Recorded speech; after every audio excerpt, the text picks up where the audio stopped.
தமிழ்நாடு முழுவதும் ஒரே வாரத்தில் 949 ரவுடிகள் கைது செய்யப்பட்டு இருப்பதாக காவல்துறை தற்போது தெரிவித்திருக்கிறது. முக்கிய செய்தியாக பார்த்து வருகிறோம்.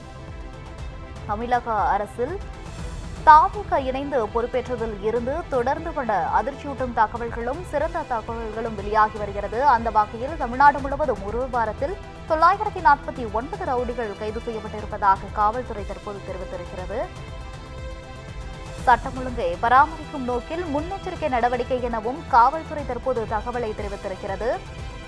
மேலும் ஒரே வாரத்தில் 949 ரவுடிகள் கைது செய்யப்பட்டு இருப்பது மிகுந்த அதிர்ச்சியையும் ஏற்படுத்தி வருகிறது. இந்த தருணத்தில் மேலும் சட்டம் ஒழுங்கை பராமரிக்கும் நோக்கில் முன்னெச்சரிக்கை நடவடிக்கை எனவும் காவல்துறை தற்போது தகவலை அளித்திருக்கிறது. தற்போது கிடைத்த முக்கிய செய்தியாக பார்த்து வருகிறோம். கடந்த 1ஆம் தேதி முதல் 7ஆம் தேதி வரை 949 ரவுடிகள் கைது செய்யப்பட்டு சிறையில் அடைக்கப்பட்டிருப்பதாகவும் காவல்துறை தெரிவித்திருக்கிறது. ஒரே வாரத்தில் 949 ரவுடிகள் கைது செய்யப்பட்டு இருப்பது மிக பெரும் அதிர்ச்சியை ஏற்படுத்தியிருக்கிறது. மேலும் காவல்துறையின் இந்த சேவையையும் அவர்களது வேலையும் பாராட்டுக்குரியதாகவும் அமைகிறது. கூடுதல் விவரங்களுடன் இணைகிறார் எமது செய்தியாளர் சுப்பிரமணியன் அவர்கள். சுப்பிரமணியன், வணக்கம். தற்போது ஒரே வாரத்தில் 949 ரவுடிகள் கைது செய்யப்பட்டு இருப்பதாக காவல்துறை தெரிவிக்கின்றார்கள். கூடுதல் விவரங்கள் என்ன? சட்டம் ஒழுங்கை பராமரிக்கும் நோக்கில் முன்னெச்சரிக்கை நடவடிக்கையாக போதைப் பொருள் எதிராக சிறப்பு நடவடிக்கை, அதே போல ரவுடிகளுக்கு எதிராக சிறப்பு நடவடிக்கை, போக்குவரத்து விதிகளை மீறுபவர்கள் மீது நடவடிக்கை எடுப்பதற்கான சிறப்பு நடவடிக்கை என பிரித்து தமிழக காவல்துறை அனைத்து மாவட்டங்களிலும் நகரங்களிலும் சிறப்பு காவல் நடவடிக்கை ஒன்றை மேற்கொண்டு வருகிறார்கள். அதன் ஒரு கட்டமாக ரவுடிகளுக்கு எதிரான ஒரு நடவடிக்கையை தமிழக காவல்துறை மேற்கொண்டிருக்கிறது.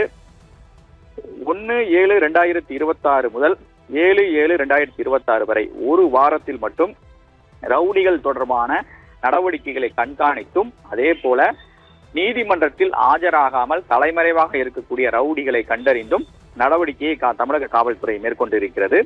அதில் 24,025 சரித்திர பதிவேடு ரவுடிகள் சோதனை செய்யப்பட்டதாக காவல்துறை தரப்பில் தெரிவிக்கப்பட்டிருக்கிறது. அவர்களில் குற்ற செயல்களில் ஈடுபட்டதாக 949 ரவுடிகள் கைது செய்யப்பட்டிருப்பதாக தமிழக காவல்துறை தெரிவித்திருக்கிறது. மேலும் பிணையில் வெளியே வர முடியாத பிடியாணைகள் நிறைவேற்றும் சிறப்பு நடவடிக்கை ஒன்று மேற்கொண்டதாகவும் ஒரு வாரத்தில் மட்டும் 2385 பிணையில் வெளியே வர முடியாத பிடியாணைகள் நிறைவேற்றப்பட்டிருப்பதாக தமிழக காவல்துறை தரப்பில் தெரிவிக்கப்பட்டிருக்கிறது. வழக்கு நீதிமன்றத்தில் நடந்து வரக்கூடிய சூழ்நிலையில் முறையாக விசாரணைக்கு நீதிமன்றத்தில் ஆஜராகாமல் தலைமறைவாக இருக்கக்கூடிய ரவுடிகளுக்கு எதிராக நீதிமன்றம் பிறப்பிக்கக்கூடிய அந்த பிடி வாரண்டு தற்போது நிறைவேற்றப்பட்டிருப்பதாகவும், அதாவது 2385 பேருக்கு எதிராக அந்த பிடியாணை நிறைவேற்றப்பட்டிருப்பதாக காவல்துறை தரப்பில் தெரிவிக்கப்பட்டிருக்கிறது.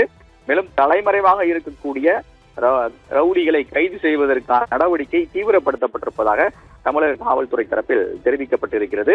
இது மட்டுமல்லாமல் மாநிலம் முழுவதும் சட்டம் ஒழுங்கை பாதுகாப்பதிலும் பொதுமக்கள் மற்றும் பெண்கள் மற்றும் குழந்தைகளை பாதுகாப்பை உறுதி செய்வதற்கான சட்ட நடவடிக்கைகள் தீவிரமாக மேற்கொள்ளப்பட்டு வருவதாக தமிழக காவல்துறை தரப்பில் விளக்கம் அளிக்கப்பட்டிருக்கிறது. தகவல்களுக்கு நன்றி சுப்பிரமணியன்.